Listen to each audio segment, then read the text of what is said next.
Jezreel, donde Dios siembra. Nuestro propósito es compartir las herramientas de la palabra de Dios para formar líderes que impacten positivamente en el mundo, llevando transformación y restauración a quienes deciden poner su confianza en Cristo Jesús. Bienvenidos a la prédica de hoy. Les recordamos siempre a través del WhatsApp nuestra comunicación permanente de la iglesia para que estemos al tanto de las situaciones y mucho más cuando esas situaciones difíciles están allí a flor del día, estar intercediendo constantemente.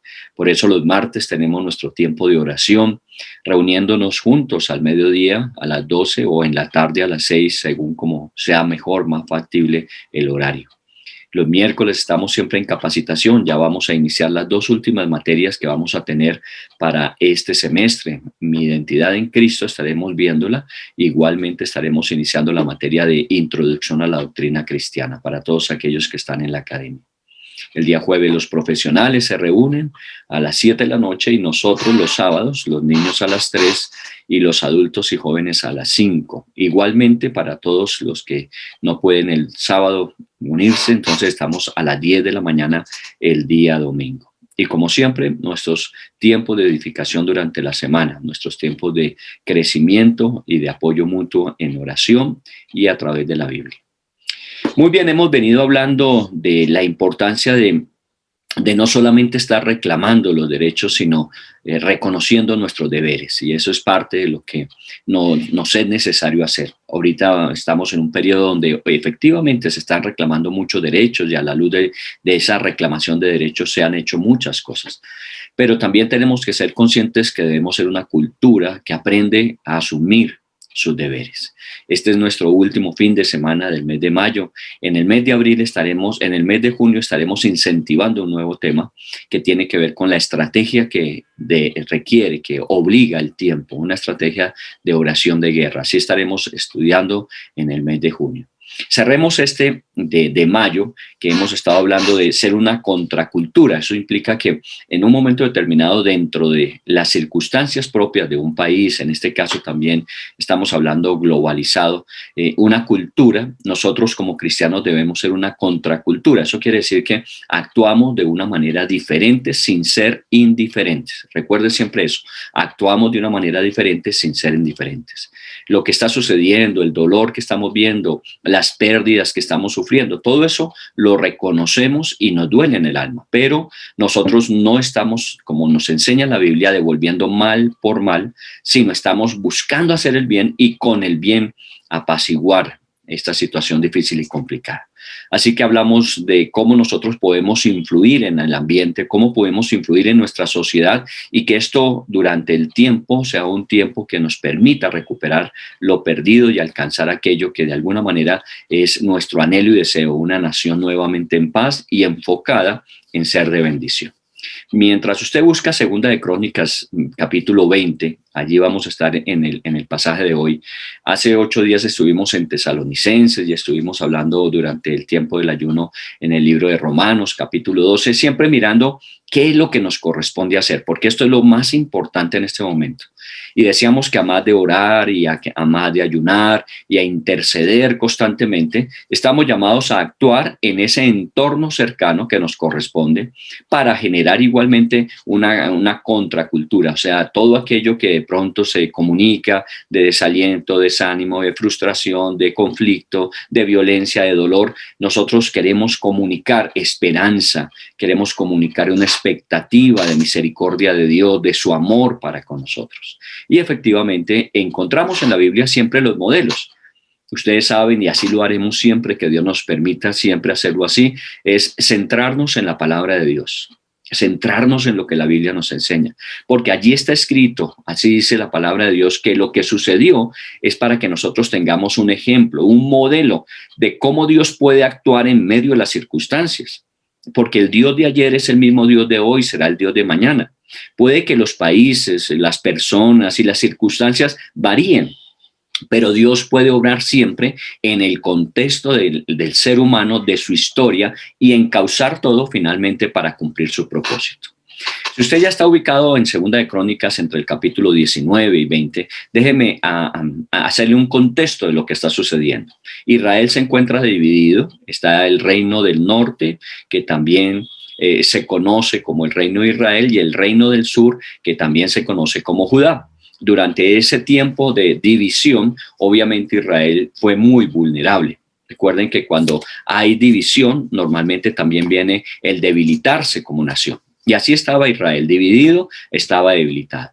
En este reino del norte, Acab era el rey. Fue uno de los últimos reyes y uno de los más malos reyes que hubo. En el reino del sur estaba Josafat. Y de alguna manera estaban emparentados. Dice la Biblia que ellos tenían algún vínculo de parentesco. Así que en algún momento Josafat fue a visitar a Acab. Josafat era un hombre que de alguna manera buscaba a Dios y buscaba agradarlo, mientras que Acab era todo lo contrario. Y en esa visita que hizo Josafat a Acab, Acab le invitó a entrar en una situación de guerra contra una nación, la nación siria, y que pues era un enemigo común, pero en este caso Dios no estaba llamando a que se unieran para ir a combatir. Pero Acab propuso, Josafat asumió acompañarlo de pronto por los vínculos de parentesco que había, y se fueron a esa batalla, pero en esa batalla, sin ser dirigida por Dios, sin ser recomendada por Dios, tuvieron una pérdida. En el caso de Acab, allí Acab perdió su vida. Fue esa famosa historia que a mí siempre me llamó la atención, porque la estrategia de Acab en esa batalla fue que no se iba vestido como rey, más bien le dio sus vestiduras de rey a Josafat, al rey que era de Judá. Y él se disfrazó como cualquier soldado, se uniformó como cualquier soldado y se colocó toda la armadura que un soldado llevaría en una batalla, que se hiciera lo menos vulnerable posible. Y dice que en medio de la batalla, cuando algunos persiguieron a Josafat, el rey de Judá, pensando que era Acab, y se dieron cuenta, porque dice que Josafat clamó a Dios y Dios lo libró, se dieron cuenta que no era el rey de Israel, pues obviamente siguieron buscando a Acab, porque era el principal caudillo de todo este conflicto. Entonces no lo encontraban y alguien, dice, disparó una flecha al azar, una flecha en medio de la batalla, y resulta que esa flecha entró por el único lugar vulnerable, entre la cota que cubría el cuerpo y el casco que cubría la cabeza de Acab. Por allí entró la flecha. Es como si la hubieran teledirigido a ese lugar. Bueno, nadie se escapa cuando de alguna manera encontramos los resultados de nuestras acciones. En el caso de Acab, sin consultar a Dios, allí encontró su final en esa batalla. Así que fue librado Josafat de forma milagrosa. Y comienzo con esta parte de la historia porque vamos a hablar de Josafat. Y Josafat es un hombre que tiene unos grandes valores que vamos a mirar y de ellos aprender, pero también reconocemos que tuvo graves equivocaciones, como en este caso específico era una equivocación, tanto que fue reprendido por Dios. Si usted mira en el capítulo 19, los versículos 2 y 3, dice que se encontró con un profeta, allí se llama un vidente, y le dijo al rey Josafat que él se había atrevido a unirse en ayuda contra un hombre que aborrecía las cosas de Dios. Estaba hablando específicamente de acá. Y que por eso Dios se había enojado con él. Claro, pues la razón es que Josafat se había buscado a Dios, debía buscar y seguir el consejo de Dios. Y Dios se lo había advertido, pero pues por aquellos vínculos relacionales prefirió en este caso respaldar a Acab y ahí estuvo la consecuencia. Y Dios se enojó. Pero en el versículo 3 de ese capítulo 19 se dice que aún Dios tuvo en cuenta todas aquellas buenas cosas que había hecho Josafat y que de alguna manera las acciones que había tomado le llevaban a que Dios perdonara su error, perdonara su pecado y le diese una nueva oportunidad. Josafat había quitado la idolatría de Israel, entre ellas las imágenes de acera, y había dispuesto su corazón para buscar a Dios, como dice ese versículo. Así que encontramos un hombre que había cometido errores, pero que también Dios le daba oportunidad para reconocerlos, para confesarlos, para arrepentirse y nuevamente enderezar el camino. Y es una de las cosas que en este tiempo hemos estado diciendo, que este asunto del país actual y aún globalizándolo en otras áreas del mundo, estamos viendo que es un problema que no es solamente de unos o de otros, sino es un problema en general de todos nosotros. y que una de las cosas que Dios quiere es que nosotros lo reconozcamos, que nosotros aceptemos nuestra responsabilidad y que de alguna manera al aceptarlo reconozcamos nuestra culpa, pidamos perdón y asimismo podamos pedir la misericordia de Dios que venga sobre nosotros. Siempre Dios será así. Dios siempre será un Dios de oportunidades, no importa los errores cometidos. Dios es un Dios que siempre, cuando nos volvemos a Él, nos da nuevas oportunidades.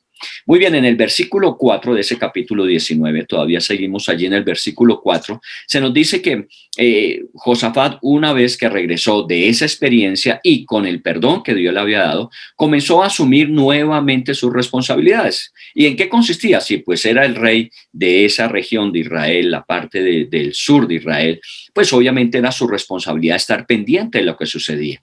Y allí dice que él entraba y salía y que iba de un pueblo a otro y que iba de un lugar a otro dentro de la geografía que le correspondía en su jurisdicción como rey. Y lo que hacía, a más de supervisar, a más de estar pendiente de los problemas que su nación vivía, era conducir a todo el pueblo en cada lugar donde estaba a que la gente confiara en Dios. El Dios, obviamente, que ellos habían conocido a través de sus padres. Y es interesante esto. Porque una de las cosas que muchas veces nos quejamos, y aquí en el país lo hacemos, es que muchas veces el gobierno se ha desentendido de situaciones en lugares distantes, en lugares donde, bueno, fuera de la capital, donde está el gobierno centralizado, hay lugares que no han sido atendidos y tenemos allí bombas de tiempo que cuando llega un momento como estos afloran. En ese caso, Josafat estaba haciendo lo que le correspondía, estar allí en el lugar donde estaba el pueblo, pero miren lo importante, no era solamente para hacer presencia o para mantener su caudal de votantes para la próxima elección, sino estaba allí para ayudar a que el pueblo condujese sus caminos a la luz de la voluntad de Dios. Y esto es muy importante, porque se trata de eso finalmente en la vida. Un buen gobierno es el gobierno que permite que sea Dios quien direccione, que sea Dios quien conduzca. Obviamente las autoridades establecidas tienen responsabilidad y tienen que tomar decisiones y tienen que encauzar todo esfuerzo para el beneficio de su pueblo. Pero pues nadie mejor que Dios para dirigir a la autoridad para que eso haga. El problema muchas veces de nosotros es que nos desentendemos de Dios y al desentendernos de Dios pues quedamos solamente con nuestras capacidades y recursos. Y muchas veces, y lo que hemos estado comprobando es que es insuficiente. Por eso una de las grandes bendiciones que encontramos en Josafat para empezar a resaltar es que a donde quiera que él iba llevando a la gente a que se encontrara con Dios, a que siguiera los caminos de Dios. Eso tenemos que hacer en esta época. Con quien quiera que hablemos, no importa cuál sea su ideología, su filosofía, cuál sea su sentir de corazón, nosotros tenemos que invitar a la gente a que vuelvan su rostro hacia el Señor y que dejen que sea el Señor el que encamine sus pasos. Muy bien, ese fue el primer hecho que Josafat, después de su error, recuerden que estamos hablando de partir de un error reconocido y confesado, empezó en sus caminos a andar como correspondía. Miremos en el versículo 5 y 7, del 5 al 7 de ese capítulo, y es una segunda parte de lo que él hizo. Y dice que él empezó a colocar en todas las ciudades, empezó a colocar jueces. Es muy importante. Aquí aparece la palabra jueces y obviamente nos conecta inmediatamente con justicia. Porque una de las causas que genera todo este malestar que vemos, que aflora del corazón del hombre, son las injusticias. Y también tenemos que ser conscientes de eso. Así como en un momento determinado decimos, ha habido ausencia de gobierno en unos lugares del país, en unos lugares distantes, y que de alguna manera también se nos ha olvidado a motivar al pueblo a buscar a Dios, también la injusticia de alguna forma ha hecho presencia. Entonces Josafat, viendo que esa también podía ser una de las razones vulnerables de la nación, empezó a colocar jueces en todas las ciudades. Específicamente aquí nos habla de las ciudades fortificadas. Y eso implica aquellas ciudades que eran las limítrofes, las ciudades que estaban en los límites, porque eran las ciudades que se establecían como punto de protección, de resguardar la nación. Cuando algún enemigo intentaba atacar, obviamente estas ciudades eran las primeras que afrontaban esos ataques, pero inmediatamente comunicaban el riesgo y peligro que había. Así que allí colocó jueces. Y miren lo que les dice en el versículo 6. En la Biblia, si nosotros tomáramos lo que ella nos dice, literalmente, como allí está escrito en este versículo, seguramente que muchas cosas no serían y no nos llevarían a vivir estas experiencias que vivimos hoy día. Allí les dice a los jueces, mirad lo que hacéis, porque no juzgáis en lugar de hombre, sino en el lugar de Dios, el cual está con vosotros cuando juzgáis. Imagínense esa sentencia que hace. Cuando ustedes están en esa posición de jueces, ustedes no lo están haciendo como cualquier hombre, ustedes lo están haciendo en el nombre de Dios. Es como si Dios estuviese en ustedes para juzgar.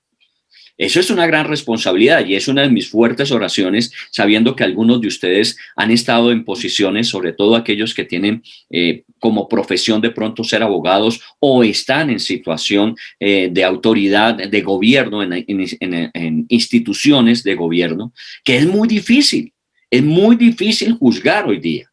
Y encontramos que uno de los problemas es que a veces la justicia se ha pendulado de uno u otro lado. Aquí les está recordando que cuando una persona debe hacer justicia, la debe hacer como si Dios mismo estuviera haciéndolo. Por eso en el versículo 7 complementa la orden diciéndoles que ellos deben tener temor de Dios en su corazón. Y es una de las cosas importantes, porque cuando el temor de Dios se pierde en el corazón, inmediatamente los caminos empiezan igualmente a perderse. Ellos tenían que tener temor de Dios en sus corazones para mirar cómo iban a obrar y no ir a cometer actos de injusticia en sus juicios, ni tampoco discriminar a las personas, ni admitir sobornos en su acción. Todo esto está escrito allí. Y efectivamente, una de las cosas que tenemos que decir que necesitamos, por las que debemos orar, es que Dios permita que efectivamente vuelva la justicia a nuestra nación. Y hablo de la justicia de aquellas personas que están puestas en autoridad y que tienen que determinar la justicia, que lo entiendan como el lugar que les corresponde en representación de Dios para hacer justicia. Y esto implica sin acepción de personas y sin admitir sobornos en su función. Muy bien, miren cómo va restaurando Josafat situaciones que hacen que allí hayan aspectos vulnerables. Está fortaleciendo la nación. Está llevando a la nación a que reconozca que hay gobierno presencial. Él está visitando las ciudades, que toda la nación tiene que estar buscando a Dios y que en toda la nación tiene que hacerse justicia, comenzando en esas ciudades que de pronto están lejanas del lugar de residencia del mismo rey. Pero miren en el capítulo 19, en el versículo 8, que también lo hizo en Jerusalén. Cuando él regresa a Jerusalén de hacer la visita a todas estas ciudades fronterizas, donde establece los jueces, donde les comisiona con la responsabilidad que tienen, él regresa a Jerusalén y en Jerusalén hace algo por el estilo. Empieza a nombrar levitas y sacerdotes que se encarguen de ser jueces en los casos relacionados con el Señor. Y también tiene que nombrar autoridades que tienen que ver con lo que son los asuntos civiles. Digámoslo de esta forma para contextualizarlo con nuestro momento. Estableció jueces en todo el país y jueces con una alta y clara responsabilidad de justicia. Pero en Jerusalén estableció lo que nosotros podríamos perfectamente llamar como la Corte Suprema de Justicia. Allí estarían las personas que de alguna manera tenían que resolver los asuntos más críticos, más difíciles. Si en una de estas ciudades se presentaban situaciones en donde los jueces reconocieran que era necesaria una instancia mayor, era aquí donde estaba. Primero los sacerdotes, los levitas, con respecto a la ley de Dios, pero también colocó personas, en los versículos 9 en adelante, si usted quiere leer allí, colocó personas para actuar sobre los aspectos civiles de la nación. Y estas fueron las instrucciones, dice en el versículo 9, y quiero leerlo como está en una versión parafraseada de este versículo en la Reina Valera. Dice, ustedes deben actuar siempre con el temor del Señor, con fidelidad y con un corazón íntegro. Mire que todo esto tiene que ver es con el ser humano, con el individuo. Nosotros a veces buscamos que las cosas cambien, simplemente cambiando, por ejemplo, los gobiernos. Y no, los gobiernos siguen siendo dirigidos por hombres. Y si el corazón del hombre no ha sido restaurado, volveremos a situaciones similares o aún peores en un momento determinado. Por eso él siempre habla sobre la responsabilidad que las personas que son puestas en autoridad tienen que tener. Ustedes deben actuar siempre con el temor del Señor, con fidelidad a su cargo y con un corazón íntegro. Así que si venían problemas de ciudades distantes, ellos debían obrar, debían actuar conforme las ordenanzas de Dios. Y debían, dice el versículo 10, que debían advertirles que no pecaran contra el Señor. Viene la parte que en todo esto es tan necesaria en nuestra nación. No solamente se trata de leyes, y de leyes que salen obviamente de aquellos estamentos de gobierno como son la Cámara, el Senado, y que son leyes que se procuran establecer para el bien común. No solamente tiene que ver con eso, sino advertirles que no pequen contra el Señor, para que el Señor no se enoje contra ellos, ni con los jueces, ni con la nación. Esto no se trata solamente de leyes, se trata de restaurar el corazón, porque obviamente las leyes, como lo dice el apóstol Pablo en el Nuevo Testamento, están establecidas ¿para quiénes? Para aquellos que las invalidan, porque la ley siempre trae una consecuencia. Cuando yo violento la ley, tengo que sufrir una consecuencia por hacerlo. El que obedece la ley, ¿qué problema tiene? Dice. Eso así lo habla Pablo. Dice, el que obedece la ley no tiene problema, pero el que la violenta tiene que ser consciente de que va a asumir una consecuencia por ello.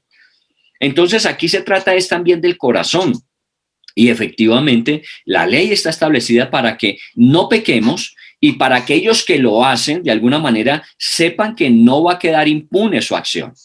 Una de las cosas que también vemos muchas veces por la misma injusticia que se ha vivido es la impunidad, que de alguna manera se ha obrado de una forma errada y equivocada, pero no ha pasado nada, no ha sucedido nada. Y esto también lo escuchamos en las víctimas. Muchas veces encontramos que ese es su reclamo. Es que de alguna forma hubo una mala acción, pero no hay una corrección.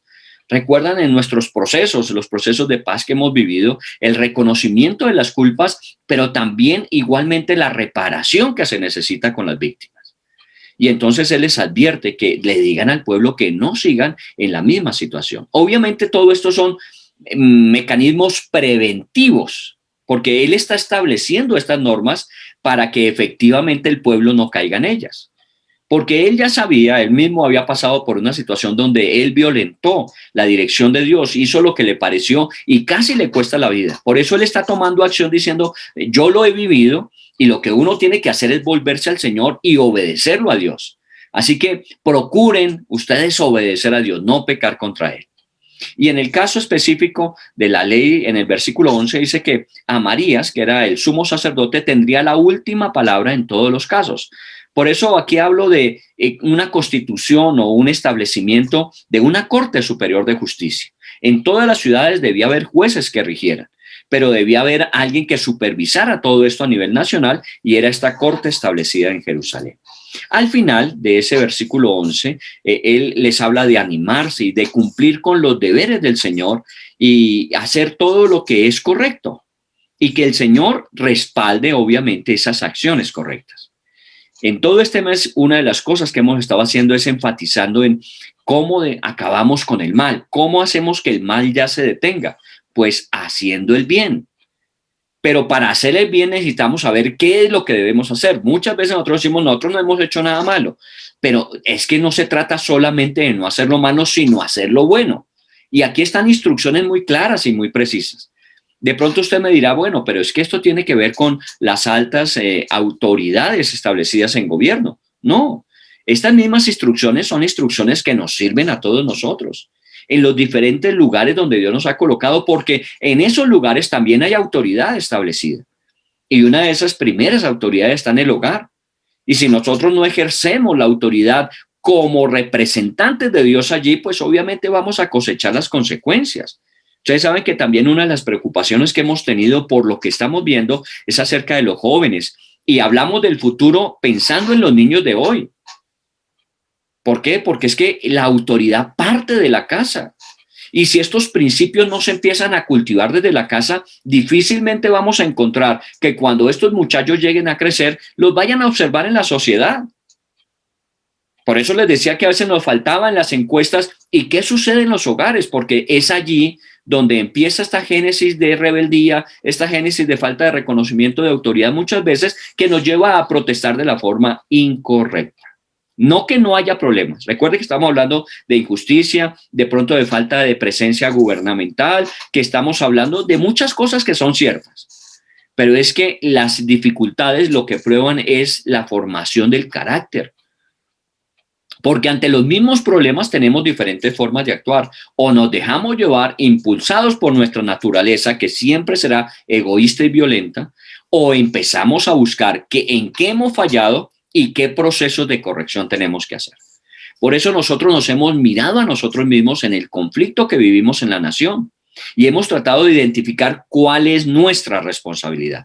Y desde allí empezar nosotros a contactar en ese medio en donde nos encontramos, en ese lugar de influencia que tenemos, empezar a contactar a otros y hablarles de lo mismo. Aquí no estamos buscando quiénes son los culpables, todos somos responsables, pero ¿qué tenemos que hacer para empezar a cambiar la situación de tal forma que juntos en esta nación salgamos adelante? Muy bien, eso era lo que en el capítulo 19 de ese libro de Crónicas nos habla la historia de cómo Josafat hizo correctivos, cómo Josafat tomó medidas y cómo supervisó que efectivamente todo esto se fuera cumpliendo. Una de las cosas que nos ha hecho también daño es la falta de cumplimiento de acuerdos. Y esto yo lo entiendo porque cuando los acuerdos no se respetan, obviamente se pierde la credibilidad, se pierde la confianza. Y ya hablar de otro acuerdo, ya llega uno lesionado, digámoslo de esa manera. Y uno dice, ya nos han hablado tantas veces y hemos llegado a tantos acuerdos que se han violentado que no sabemos si este nuevo acuerdo nos va a llevar a alguna parte. Por eso también estamos hablando de cumplir con las cosas, con lo que nos comprometemos igualmente a asumir la responsabilidad de llevarlo hasta sus finales términos. Así que animémonos y cumplamos, dijo al final del capítulo 19. Bueno, estaba todo funcionando y con esa buena dirección, la nación bajo el reinado de Josafat estaba prosperando. Pero vinieron problemas. Y el capítulo 20 nos habla de uno de esos problemas, que es un capítulo que de pronto en otras oportunidades hemos estudiado, y es cuando dos naciones se unen, los moabitas y los amonitas, que habitaban hacia la parte sur de Israel, suroriente, y que de alguna manera estaban allí y sin una razón aparente vinieron a atacar a Josafat. Y entonces, obviamente, esas ciudades que habían sido fortalecidas, donde se habían establecido los jueces, inmediatamente cuando vieron ese gran ejército, porque era un ejército numeroso, dos naciones que se habían unido y venían contra esta parte de Israel, y recuerde que Israel está dividido, y estamos hablando de la parte sur, que solamente eran dos tribus, o sea, estaban en una gran desventaja. Inmediatamente ellos dieron la noticia, la voz de alerta, que por el suroriente estaba entrando un ejército invasor. Este ejército había partido de Edom, venía por la parte del Mar Muerto, estaban ya llegando a la ciudad de Engadid, que era una de esas ciudades fronterizas, y entonces avisan a Josafat en Jerusalén. Y en el versículo 3 ya del capítulo 20 nos dice que lo normal que experimentó Josafat es que tuvo temor. ¿Quién no se ha sentido temeroso en este tiempo? Yo soy el primero en reconocerlo. A mí me da temor que si no hacemos lo que tenemos que hacer y no actuamos como debemos actuar, y estoy hablando incluyéndome, las cosas pueden ser peores. Porque cada día vamos viendo que esto va tomando un carácter cada vez más preocupante. Es que estamos hablando de unas pérdidas acumuladas. Estamos hablando de unos daños incalculables en un momento determinado. Usted lo está viendo todos los días. Entonces hay temor en el corazón. ¿Quién no lo ha sentido? Y cuando miramos hacia el futuro decimos, bueno, ¿y qué nos espera? Y yo he oído de personas que están empezando a decir, no, lo mejor va a ser vender lo que uno tiene aquí y vámonos para otro país con menos conflictos. Bueno, esa es una opción. Pero la otra, a quienes Dios nos ha llamado en esta nación, es asumir la responsabilidad. Tenemos temor, pero eso no nos limita para actuar. Por eso la segunda parte de ese versículo dice que Josafat humilló su rostro para consultar a Dios. Los temores, los miedos, estas preocupaciones acerca de lo que estamos viviendo y cuál sería el futuro, hay que asumirlo. Pero hay que asumirlo de la forma correcta, no escondiéndonos, no huyendo, no sacando lo nuestro y protegiéndolo, sino humillándonos delante del Señor. Ahora, no es porque Josafat estuviese mal que vino este problema. Mire que él había hecho correctivos en la nación, que había hecho una preparación para que el pueblo buscara a Dios, para que el pueblo juzgara con justicia, para que el pueblo tuviese una protección y cobertura. Y viene este problema. Y él no empieza a reclamarle a Dios que entonces qué, si él había hecho correctivos, si él había colocado personas en justicia, con honestidad, con lealtad. Entonces, ¿por qué venía el problema? Él no se puso con esas, sino que simplemente fue y se humilló ante el Señor y puso su rostro contra tierra. Pero no solamente él. El versículo dice que hizo pregonar ayuno en todo Judá. Y ustedes saben que nuestros días martes, que son días en que juntos oramos, ayunamos, intercedemos, es eso. No solamente lo hacemos individualmente, sino que nos unimos todos. Y todo el pueblo estaba unido con el rey. Y dice en el versículo siguiente que todos se reunieron en Judá para pedir socorro a Dios. Y también de todas esas ciudades vinieron a pedir ayuda al Señor. Esto se trata de unificar la nación en la búsqueda de Dios para encontrar de Dios la respuesta que se necesita. Pero tiene que comenzar ¿por quién? Por Josafat. Él tuvo temor, pero no reaccionó con miedo, sino que ese temor lo llevó a ponerse de rodillas, a consultar a Dios, a buscar que el pueblo se uniera. Todo el pueblo se unió. Por eso estamos buscando y procurando en este tiempo que mucha más gente se una y promueva eso, que nos unamos ¿en qué? En oración, en ayuno, en intercesión, pidiendo socorro al Señor. Entre más nos unamos, Dios escucha la oración. ¿Qué tipo de oración hizo Josafat? Miren en el versículo 6 cómo comienza. Dice, Dios de nuestros antepasados, de nuestros padres, tú estás en los cielos, tú dominas sobre todas las naciones en la tierra. Tú tienes fuerza y poder que te pertenecen y nadie puede vencerte. Estoy parafraseando ese versículo. Pero eso era lo que él estaba diciendo. Él no se puso aquí con actitudes de conmiseración, de autoconmiseración. No, él se puso a hablar del Dios que él conocía. Un Dios que hizo cielos y tierra y que tiene el control sobre toda ella. Todas las naciones le pertenecen y él tiene el control y hay fuerza y poder en él y nadie puede vencerle. Nosotros no vamos ante un Dios que está derrotado, nosotros no vamos ante un Dios que está limitado, vamos ante el Dios que tiene todo el poder. Cada vez que dirigimos nuestra oración a Dios tenemos que ser conscientes a quién la dirigimos. Con razón alguien dijo en un momento determinado que las respuestas a la oración dependen no de quien ora, sino al Dios que se dirige. Si es un Dios pequeño, no esperemos grandes cosas. Así usted haga una gran oración, así usted invierta mucho tiempo. Si el Dios al que usted dirige su oración es pequeño, pequeñas cosas hará. Pero nosotros tenemos un Dios grande y maravilloso y que cuando nos volvemos a Él y oramos sabiendo qué puede hacer Él, obviamente las respuestas son correspondientes a Él en su capacidad, en su poder, en su soberanía. Luego en el versículo 8, si ustedes miran, después de haber reconocido quién es Él empieza a hablar y diciendo, Señor, nosotros hicimos en este lugar un templo, y hace memoria cuando Salomón, cuando llegó ya el momento de su reinado, recibió de David la encomienda de hacer un templo y de adorar en ese templo. Y en ese templo en particular, Salomón había hecho una consagración cuando fue levantado. Y es que si vendrían tiempos de hambre, de guerra, de escasez, de enfermedad, el pueblo podía dirigirse a ese lugar, orar a Dios y que Dios les escucharía. Y si usted quiere revisar eso, en el libro de Crónicas está escrito que Dios les dijo, conforme a tu oración, yo voy a hacer. Ellos aseguraron que en los momentos difíciles futuros, si ellos oraban a Dios, Dios les respondiera y Dios comprometió su palabra en ello. Por eso en este versículo dicen otros, edificamos un templo y allí estamos haciendo esta oración, Señor, porque tú dijiste que nos oirías. ¿Qué responderías? Estamos ante una gran amenaza, una nación, dos naciones muy grandes vienen contra nosotros y nosotros no tenemos capacidad, pero tú dijiste que nos ayudarías. Pero en el versículo 9 dice, y si en alguna ocasión nosotros fuésemos castigados con toda clase de males, castigados, un momentico, aquí está haciendo Josafat una oración de qué? Estamos siendo castigados, estamos siendo disciplinados. ¿Y por qué uno es disciplinado? Porque de alguna manera en algo hemos fallado. Y esto es bueno que nosotros lo tengamos en cuenta. Nosotros no estamos hablando aquí de que hemos sido una nación modelo. Hemos sido una nación modelo en cosas de pronto que no han sido las mejores.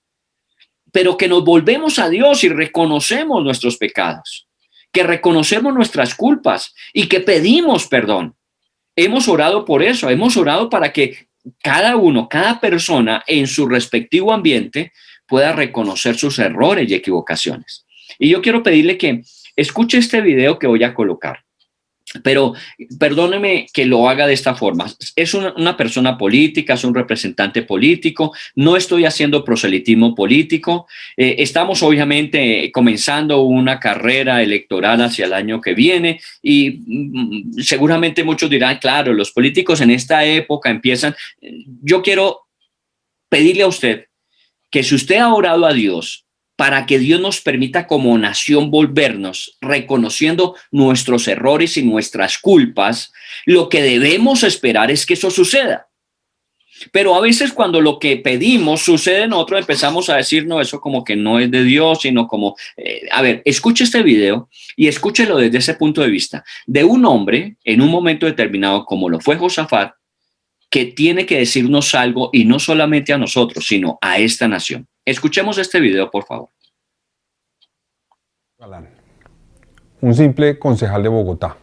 Las situaciones complejas jamás van a cambiar de un día para otro, pero las situaciones complejas a veces necesitan de actos muy simples para abrir espacios que permitan por lo menos empezar a hablar.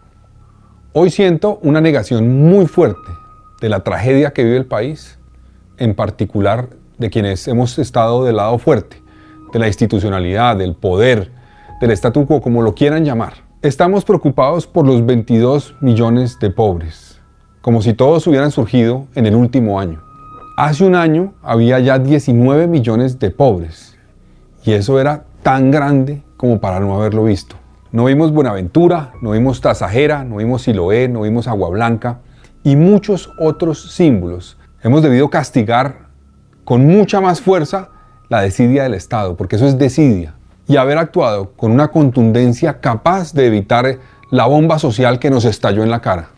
Yo quiero proponer un acto desde lo más básico, desde lo más sencillo, un mea culpa, un perdón, una aceptación de que nosotros, los políticos, me incluyo ahí, yo como político, los empresarios y todos aquellos que de alguna forma hemos determinado el rumbo del país, fallamos. Y que debemos hoy entregar de más, escuchar más que proponer y sobre todo cambiar. Y quiero además reconocer mis errores propios, no como si esto fuera una especie de llamado gaseoso. Desde que mataron a mi papá hace 31 años, he luchado con el imaginario de que yo soy un delfín, de que tengo privilegios y he hecho énfasis en que soy una víctima. Y claro, soy una víctima, pero soy una víctima que ha tenido privilegios. Una víctima a que el Estado y la sociedad colombiana le ha respondido por el hecho de ser víctima distinto que a muchos otros.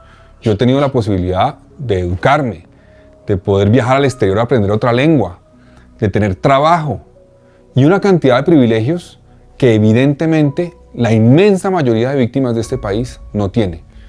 Hay víctimas que tienen es todo lo contrario. Cuando son víctimas de la violencia, se les cierran puertas.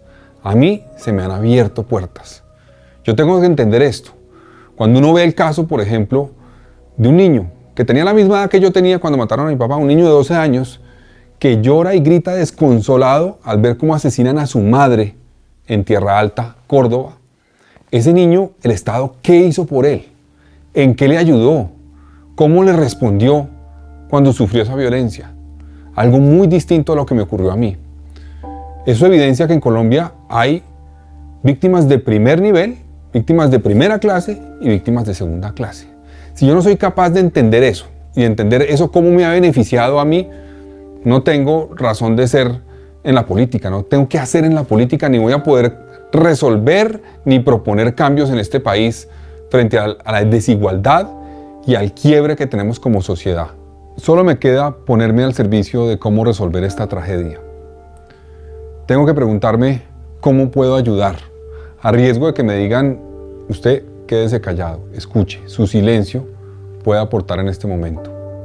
Pero reflexionemos, ¿de qué nos tenemos que arrepentir? ¿En qué nos tenemos que comprometer? Ya la violencia fue suficiente. Tenemos que entender que el único camino para enfrentar la pobreza y la desigualdad es redistribuir, de verdad. Comprometernos a eso. Comprometernos a que el Estado equilibre la cancha. Y quiero invitar a los líderes políticos de este país a que hagan una reflexión como esta. Invito al presidente Duque a Santos, a Petro, a Uribe, a la vicepresidenta Marta Lucía. También quiero invitar a los empresarios, a Sarmiento, a Ardila, a Santo Domingo, a Gilinski, a los mandos de las Fuerzas Armadas, al ministro Molano, al general Zapateiro, y a los periodistas, a Daniel Samper, a Gustavo Gómez, a Vicky Dávila, a Julio Sánchez. Hagan su propio mea culpa. Este país les ha dado todo a ustedes. ¿Qué están dispuestos a dar de más? ¿Qué mea culpa están dispuestos a reconocerle a Colombia? Yo, por mi parte, Carlos Fernando Galán, pido perdón. Ok. Bueno, estamos orando por eso. Y Dios escucha. Estamos pidiendo que Dios nos perdone. Es que nos perdone. Y ojalá pues esto haga eco. Y que de alguna manera todos empecemos a volver nuestro corazón a Dios, reconociendo la parte que nos corresponde. Porque eso forma parte de la oración. Tú eres un Dios grande, pero nosotros reconocemos que lo que vivimos es responsabilidad nuestra. Porque tu gran amor no quiso esto para con nosotros. Nosotros fuimos los que lo generamos. Y por eso agregan el versículo 9 de ese versículo, de ese capítulo 20, dice, y en medio de nuestras angustias venimos a buscarte en este lugar y escúchanos y ayúdanos. Todo se hace como tiene que hacerse. Un Dios grande, un reconocimiento de nuestras culpas y venir a poner nuestras peticiones delante de Dios. Estamos angustiados y tenemos que buscar en donde la respuesta está. Ese mea culpa tiene que llevarnos es ante aquel primero que hemos ofendido, que es a Dios, y buscar la restauración de aquellos que hemos afectado, que son el que está a mi lado. Y conforme a las promesas que Dios le dio, tú dices que nos escuchas y nos respondes. Tú dijiste que si orábamos, tú nos responderías, Señor. Aquí estamos orando, respóndenos. No podemos hacer frente ante un gran ejército como este, dice el versículo 12. No sabemos qué hacer, por eso nos dirigimos a ti. Bueno, le voy a dejar a usted la tarea de que usted termine el pasaje, pero quiero contarle un poco de la historia. Cuando esto hicieron, Dios respondió, porque Dios no se queda callado. Cuando un pueblo está dispuesto a reconocer sus errores, cuando está dispuesto a hacer correctivos sobre ellos, no solamente a reconocerlos, sino a hacer correctivos, Dios está dispuesto a contestar. Era un ejército que los superaba, pero si Dios está de nuestro lado, ¿quién contra nosotros? Si Dios es por nosotros, ¿quién contra nosotros? Katy leía en el capítulo 91 de los Salmos diciendo, el que habita al abrigo del Altísimo mora bajo la sombra del Omnipotente. Si allí estamos, si nos cobijamos bajo el amparo de Dios, ¿qué puede suceder? Muy bien. Dios le dijo a través del profeta a este rey Josafat, cuando lo buscó él con su pueblo, le dijo lo que el enemigo iba a hacer. Le reveló la estrategia que el enemigo iba a utilizar para caer sobre la nación. E inmediatamente les dijo que ellos lo único que tenían que hacer era confiar que Dios iba a actuar. Que ellos se prepararan para salir, pero que reconocieran que esa guerra no era de él. No era de Josafat, no era de la nación de Israel. Esa guerra la iba a librar el Señor. Y de aquí yo quiero partir. Esto está en el versículo 15. Esta guerra no es de ustedes, esta guerra es mía. De aquí voy a partir para lo que vamos a hablar en junio. Esta guerra no es nuestra. Esta guerra es del Señor, que tenemos que buscarlo y asumir la responsabilidad y asumir la acción que nos corresponde. Pero esta guerra es del Señor. Y cuando las guerras son del Señor, sucede lo que sucedió en el resto del capítulo. Dice que cuando el pueblo de Israel salió, iban con alabanza y adoración, el Señor empezó a confundir a los ejércitos enemigos. Y todo aquello que ellos habían trazado, aquello que ellos habían presupuestado, aquellos que habían en estrategia planeado contra el pueblo de Israel, fue contra ellos mismos. Y empezaron a atacarse unos a otros. Usted conoce bien esa historia. Y dice que no quedó ni uno solo de ellos. Ellos mismos se acabaron. El pueblo de Israel, cuando llegó al lugar donde se suponía que iba a encontrarse con la batalla, encontró que sus enemigos ya estaban derrotados. Duraron 3 días recogiendo el botín. Al cuarto día, al regresar a Jerusalén con la riqueza que les habían dejado ellos mismos, ellos solamente fue recoger los resultados, fueron a adorar a Dios al mismo lugar donde habían orado pidiendo ayuda, pidiendo respuesta. Y esto es lo que va a suceder. Dios va a actuar en la misma medida en que nosotros le permitamos que lo haga pidamos a Dios que lo haga y que nosotros asumamos la responsabilidad que nos compete. Dios va a actuar. Todo esto tan difícil y complicado, yo sé que en nuestra mente es muy difícil considerar que Dios va a actuar aquí y va a solucionar esto. Si no se siente el presidente con todas estas mesas de negociación, si no, nosotros estamos pensando muy humanamente. Es necesario todo eso. Es necesario entrar en estos actos de conciencia personales, en conciencia colectiva. Pero más que eso, es que Dios empieza a actuar en la misma medida en que un pueblo empieza a tomar esa conciencia. Y todo aquello que suponíamos que iba a ser un desastre para el futuro, se va a volver es una oportunidad de bendición. Miren, no quedaron mal. Los enemigos nunca los tocaron y por el contrario lo que hicieron fue traerle mayor bendición y riqueza al pueblo de Israel. Porque de todas estas cosas malas siempre Dios saca cosas buenas. Así que en el nombre de Jesús yo sigo hablando, sigo declarando lo que la palabra de Dios dice. Yo tengo un Dios poderoso. Cuando nosotros comenzamos esta reunión decíamos grande y poderoso es nuestro Dios. Esas no son canciones de cortina para una reunión. Es la declaración en fe de quién nosotros tenemos de nuestro lado. Y cuando hablo de nuestro lado no es de los buenos. Estamos hablando de un pueblo que se vuelve a Dios, que se humilla delante de Dios, que reconoce sus culpas, que admite sus responsabilidades, que empieza a hacer programas de recuperación. A ese pueblo Dios le responde con grandes cosas. Por eso que Dios nos escuche y oramos por Colombia para que Dios la restaure. Ustedes saben en todo lo que hemos caído y eso lo que significa a nivel internacional, pero también sabemos a dónde Dios nos puede llevar y lo que implicaría a nivel internacional. Como un pueblo como el nuestro que ha pasado por tantas dificultades durante tantos años, Dios nos ha restaurado y Dios nos ha dado bendición. Dios nos ha permitido ser también esa luz que aún permanece. Dios, a ti volvemos nuestro rostro en esta tarde. Oramos reconociendo nuestras culpas, reconociendo nuestras responsabilidades. Lo hemos hecho, Señor, y lo seguiremos haciendo. Y pedimos por la nación, por nuestros pecados colectivos como nación. Estos actos de los cuales podemos ver en esta palabra tuya que es tan contextualizada al momento presente. Actos de injusticia, falta de presencia de gobierno. Los mismos políticos, Señor, lo han visto, pero lo pasaron por alto. Se hicieron los que no eran con ellos, Señor, y ahora estamos cosechando el resultado de eso. Nosotros, que de alguna manera nos hemos sentido siempre privilegiados, pero no hemos asumido la responsabilidad de compartir con aquellos que han sido menos privilegiados. Y nos volvemos a ti porque eres un Dios grande, fuerte, poderoso, que nunca has conocido la derrota y no importa qué problema venga, tú puedes solucionarlo. Y nos volvemos a ti para decirte, Señor, dinos qué hacer, cómo hacerlo. Y comienza un proceso de restauración en nuestras vidas. Permite que esto haga eco, Señor, en muchas partes y muchas personas, tanto los que están en mesas de negociación como el colombiano de a pie, Señor, podamos hacer conciencia y volvernos a ti con todo nuestro corazón. Como lo pidió Josafat desde el principio, tengan temor de Dios en sus corazones y búsquenlo y no pequen contra él. Señor, permite que seamos una nación que nos volvamos y que procuremos que nuestros caminos te agraden.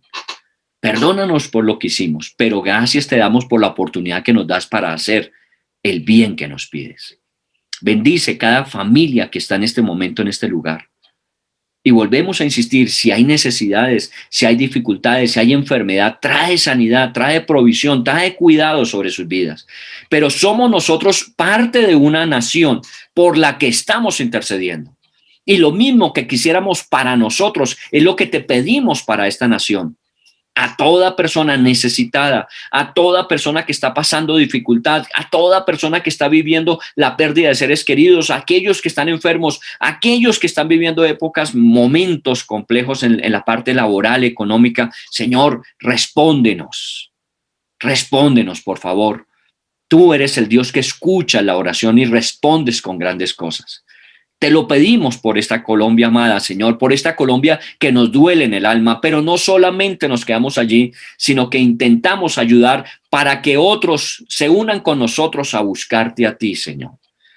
Gracias te doy por cada persona que está aquí, porque obviamente el hecho de estar aquí ya da por sentado, Señor, su sentido de responsabilidad.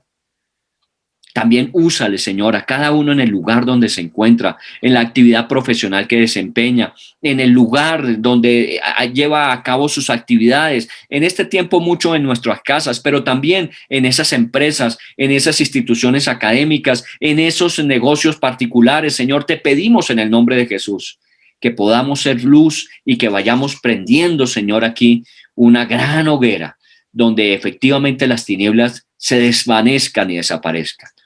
Gracias te damos y te pedimos a ti en el nombre de Jesús, porque sabemos que tú nos oyes y respondes.